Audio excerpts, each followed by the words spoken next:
The IP Empire, an anti-fragile strategy for multiplying markets without starting over. For as long as I can remember, I've been fascinated by strategy, but I came to love strategy by chance, a video game. Growing up, I wasn't allowed to play video games. My parents bought me the original Nintendo, but I played so much that my eyesight went bad. My father, furious that I needed to get glasses, banished video games from the house, as if that stopped me, right? While I did not have a game console in the house, I had an old computer for typing school assignments, and a friend secretly installed a game called Romance of the Three Kingdoms onto my computer. And because it was the only game I could play, I had no choice but to learn to like it. And I didn't just like it, I loved it. This was a turn-based strategy game that required you to manage cities, deploy generals, and try to unite all of China when regional warlords were all vying for territory and power after the fall of the Han Dynasty, I think around the year 184 CE. Now, it was a struggle to make sense of all the characters and their Chinese names, but when I found out the game was based on a historical novel called Three Kingdoms, I couldn't wait to read it. It turned out the book Three Kingdoms was actually considered one of the four literary jewels of China. The problem was we didn't have the internet or ready access to books like we do now, and I must have asked my dad like 50 times to help me get a copy at Barnes & Noble, all to no avail. When I saw a public library several towns over had a copy, I requested an interlibrary loan. Then I told my dad we could just say I lost the books, pay the fine, and I could keep them for myself. He laughed and said, "My son has a strategic mind."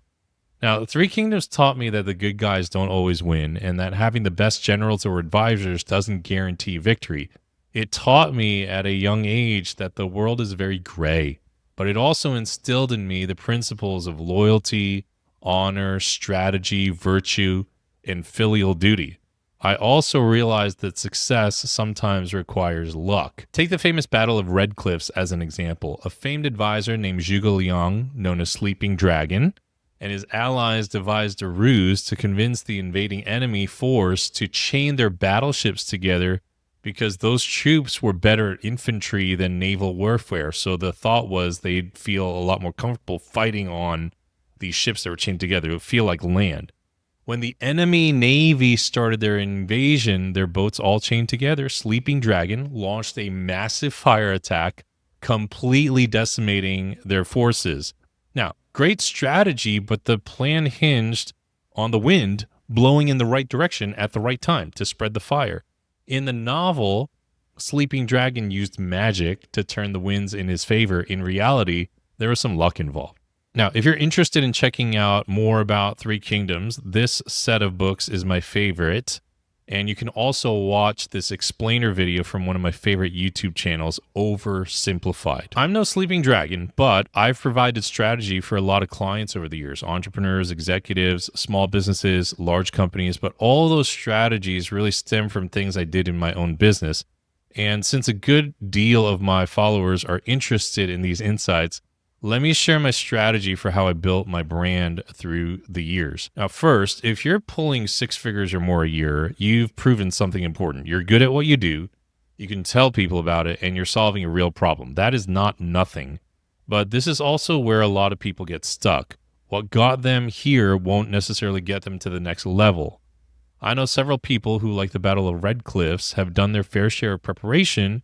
They also benefited from luck. Maybe a piece of content went viral, someone big in their industry gives them a shout out, an unexpected boon comes their way, and they've had their moment, maybe even a great couple of years, but getting lucky is not a plan. And going viral can mask how vulnerable you really are. There's a difference between skyrocketing and sustainability. So what do you really need to do? Well, I shared this framework with my mastermind in Chicago earlier this year and urged them to strongly consider which of these components they're going to put into their business. Now, you don't need to do all of these things, but you do need some combination. And this is par for the course if you intend to stay in the long game. I can't break down which of these you exactly need for your situation here, but let me give you an overview of what I'm calling the IP Empire framework. Number one, IP, your core frameworks and intellectual property, yours, not borrowed from anyone else. Number two, a book or a journal. This is your best thinking codified, distilled into something that can spread your views and your ideas while you sleep. Number three, a quiz, an assessment, or any other type of lead magnet that grows your email list. This is the entry point that drives leads to your business. It qualifies prospects. Number four, content marketing, consistent owned media that builds your authority, your podcast, your YouTube channel, your blog, any one of those things. Next, you have cold traffic. This is paid advertising that brings new people in without you hustling for referrals. You just put money into the machine. Now, a huge benefit of cold traffic is that it also proves that you have clear messaging. If complete strangers resonate with your offer and what you're saying, you've nailed it. Next, you have paid communities or a membership of some sort. This is monthly recurring revenue and or a community that grows with you. It brings stability to your business. Next, you have paid gigs. These are workshops, VIP days, speaking, one-on-one work. And finally, you have a live event. This galvanizes your community and creates material consequence, which I actually wrote about in issue number 2 or on the last video or podcast episode if you're listening over there. Now, you don't need all of these layers, but you should know your options. I've done all of these things in my businesses with an emphasis on some more than others in a given season of business or life. The point isn't to do them all, it's to find what you're good at and what your market resonates with.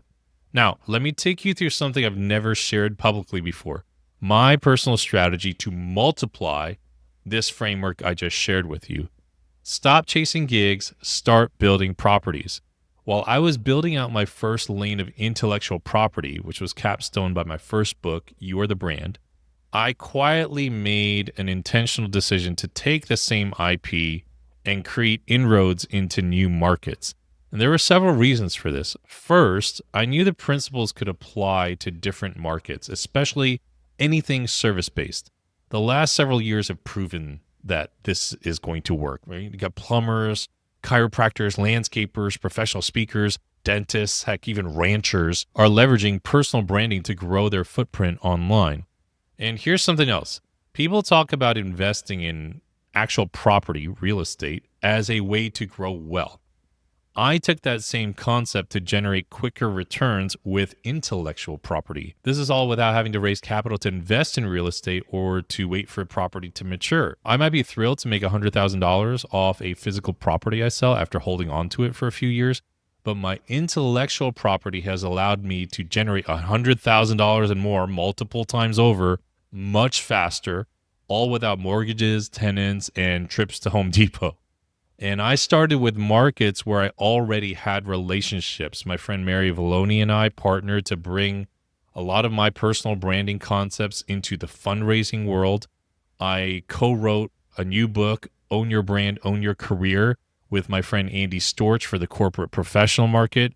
And right now I'm also working on a personal branding book with a partner in the real estate space. So I am diversifying markets. Second, the personal branding market I was in was and still is brutally competitive. There's no way for me to compete head on with people like Amy Porterfield or Michael Hyatt. These people had years of runway. They had established audiences, in many cases, massive platforms before I even got started.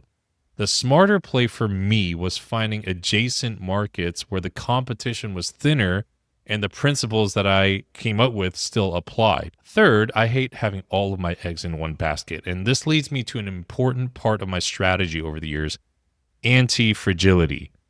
Antifragility, the ultimate strategic advantage. Nassim Taleb is a former Wall Street trader turned philosopher and best-selling author, and his book Antifragile is a long, dense read, but totally worth it. And the simplification I'm going to give here doesn't do it justice. If you're into strategy of any kind, you should read his book. Now, Taleb breaks down how systems respond to stress into 3 categories: fragile, robust, and anti-fragile. Fragile things break under stress: a wine glass, a business built on a single trending topic. Robust things withstand stress. They're resilient: a diversified portfolio, a business with multiple revenue streams that all serve the same market. But anti-fragile things get stronger from stress. It's like the immune system after exposure to pathogens or muscles that grow from lifting weights.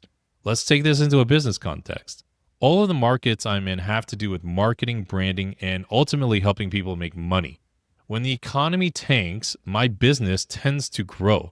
When things get scary and chaotic, people tend to cut things that don't generate income, and they spend money on things that help them sustain, protect, or even multiply their income. During COVID, while most consultants were scrambling, my business actually grew. It went up. That's not luck. That's anti-fragility by design.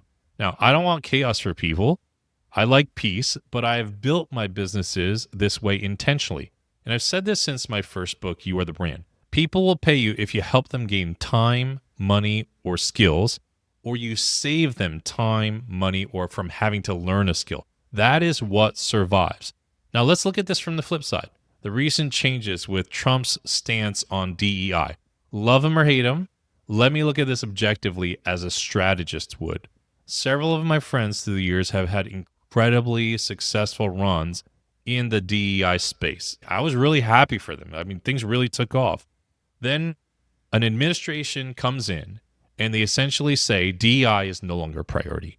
And this had a swift trickle-down effect across multiple markets, hiring, military, corporate training, and several of those same friends who enjoyed those great years saw things slow down, sometimes significantly. In this situation, they are fragile because they built on a single market that could shift with political winds.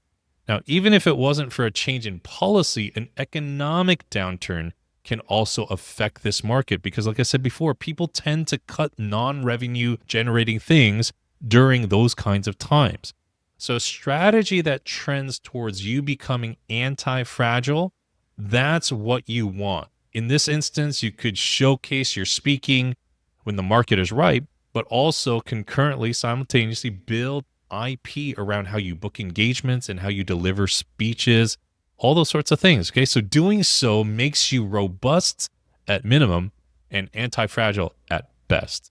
So I want to encourage you, think long range, execute short range. Have a strategic perspective on everything you're doing. From three kingdoms to your business, it is the same game. Now, if you enjoyed this episode, it would mean a lot to me if you would let me know. If you are here on YouTube, hit like on this video, hit subscribe to the channel. I'd love to hear back from you if you leave a comment.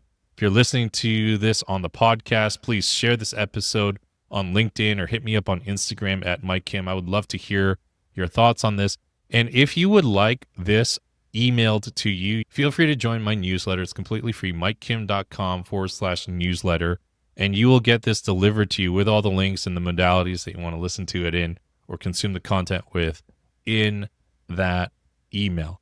And if you missed this on previous sessions, this fall, I am thinking of hosting an accelerator for those who want to ideate, write, and market a book. Again, a book is a huge component of you moving towards anti-fragility in your business.